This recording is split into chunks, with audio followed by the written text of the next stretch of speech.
আজকে আমি করছি ভোলা মাছের রেসিপি। সিম্পল, যেটা কিনা খেতে খুব সুস্বাদু হয়। প্রথমে আমি কড়াইয়ের মধ্যে 2 টেবিল চামচ তেল অ্যাড করলাম।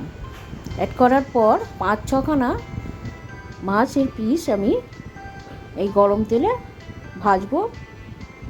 একটু লাল লাল হবে, একটু হালকা কড়া ভাব থাকবে মাছটা, সেইভাবে আমি ভাজতে থাকবো। মাছ ভাজার পর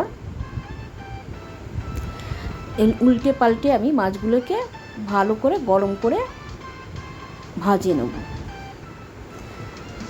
ভাজার পর আমি কড়া থেকে তুলে নিচ্ছি মাছগুলি, একটা একটা করে যাতে না ভেঙে যায়, সেইভাবে সাবধানে তোলা উচিত। কেন ভোলা মাছ তো একটু নরম মাছ, সেই মাছগুলোকে আর সাবধানে তুলতে হয়।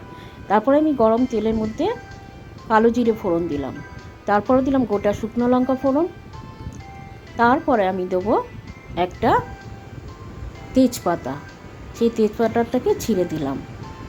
দেওয়ার পর নাড়াচাড়া করার পর এতে আমি অ্যাড করছি পেঁয়াজ কুচিকে নাড়াচাড়া করার পর একটু ভাজা ভাজা হয়ে আসবে, লাল লাল হয়ে আসবে, তার মধ্যে আমি দেবো টমেটো কুচিগুলোকে দেওয়ার পর একটু নাড়াচাড়া করবো যতক্ষণ না নরম হচ্ছে। তারপরে দেবো আমি রসুন কুচিটাকে নাড়াচাড়া করার পর তারপরে দেবো আমি আদা কুচি দেওয়ার পর আরেকটু নাড়াচাড়া করে নেব। করার পর হলুদ অ্যাড করব, একটু হলুদ দেবো, একটু শুকনো লঙ্কার গুঁড়ো দেবো, একটু ধনে গুঁড়ো দেবো, একটু জিরে গুঁড়ো দেবো। দেওয়ার পর একটু নাড়াচাড়া করে একটু ভাজা ভাজা হয়ে আসবে তখন আমি এর মধ্যে জল অ্যাড করব।